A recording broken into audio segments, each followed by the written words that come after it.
Well, it seems President Biden just cannot escape the concerns about his age and mental acuity. And his stump speech in Virginia yesterday, well, it didn't help. We'll teach Donald Trump a valuable lesson. Don't mess with the women in America unless you want to get the benefit. What? Okay, do you have any ranch dressing? Not with me. I'll find some. Because that was a word salad, homilicized.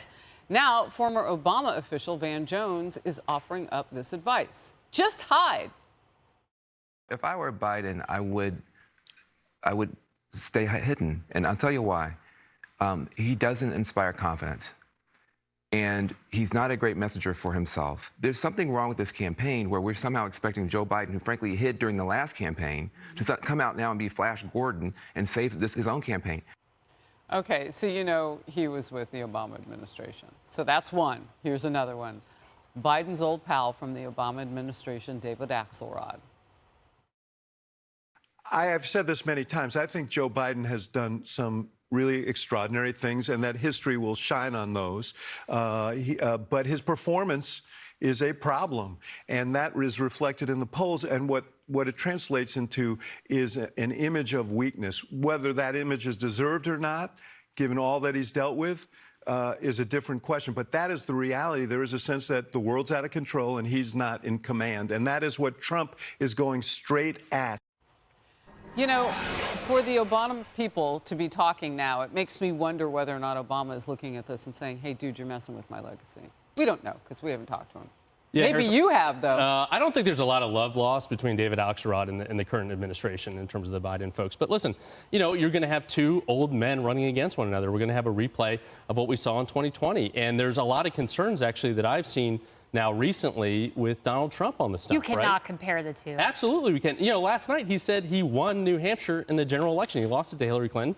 Lost it to Joe Biden by 7 points. You cannot compare the two. Haley, he mixed up Nikki Haley. He mixed up Nikki Haley and Nancy Pelosi for minutes on end in a speech and came back to it. So there are a lot of verbal miscues. There's a lot of gaffes between these two men. Two-thirds of the American people think that President Biden is too old. They do not say that about Donald Trump. So you can say this, you can make this argument, you can spew the DNC talking points. It's not as high as Joe Biden, but a majority of people feel the same way about Donald Trump. Can I just point out one other thing, though? Because, I mean, I appreciate what both of you are saying, and they both point to the same thing. These two men are not the same.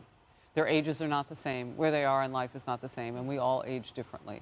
And I don't think that comparing the two examples that you gave are quite the same thing as a president who said minor incursion and then Russia moves in, who stood in front of the flag-draped caskets of our dead Americans in Afghanistan after his botched withdrawal and looked at his watch. Those are different types of things. On that watch. You don't think he looked at his watch? He didn't. No, he didn't. What was he looking at? He was looking down. He was in prayerful reflection and watching those caskets come off that plane. 100%. With his arm in the air. Absolutely. Or he was looking at potentially the bracelet or the watch that Beau had given him that he wears every single day. So I don't, you know. Did you ask him? You can say a lot of things about Joe Biden, but you can't question his commitment to the troops, having a son of his that served overseas. 100%. Can't question. No, you shouldn't. They hit us over 100 times before we had any retaliation. I wouldn't question Donald Trump's commitment to the troops either. The location of his Secretary of Defense, with whom he should have been speaking daily. That's a huge problem. Yeah. And it should be adjudicated, not just investigated, If you can take up part of the hour, I think we can too with examples, and some of them do point to the fact that acuity is a question. And let's get back to that. Emily. Yeah. Right. So I just think a couple points are interesting after last night. So first of all, we talked about the media just now. And there's also a split in how the media covered Joe Biden's results, right? So we have in some headlines, Biden trounced that declaration. And then you contrast that with sort of Dean Phillips exceeded expectations. Now, it's really noteworthy that, yes, Biden got Biden won. But Dean Phillips, he scored 20%.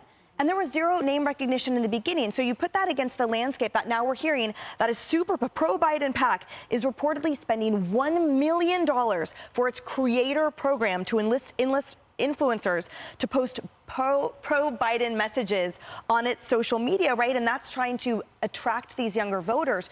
So I think what we're looking at here, when you combine it with the finding that 11% of New Hampshire primary voters straight up said they will not vote for Biden if he is the nominee, there's a lot of massive fissures. And we see now that the Biden campaign is struggling to or attempting to stopgap those with that $1 million infusion and the like. But the question remains, is the table set for a larger name to come in? Is the table set for a Democrat to come swooping in and say, Biden, I got this? Whose voice? Would it be Obama? Would it be, Axelrod and his cohorts? Whose voice is strong enough to say to Biden, step aside, step down, and make way for someone that will prove or represent an actual worthy foe to Trump? And I think maybe some of those voices have already spoken. I mean, Dean Phillips told me on set in New Hampshire yesterday that he got started in the race 10 weeks ago. He said, Harris, I had no name recognition. Who knows if I'll get any votes? He got 20%.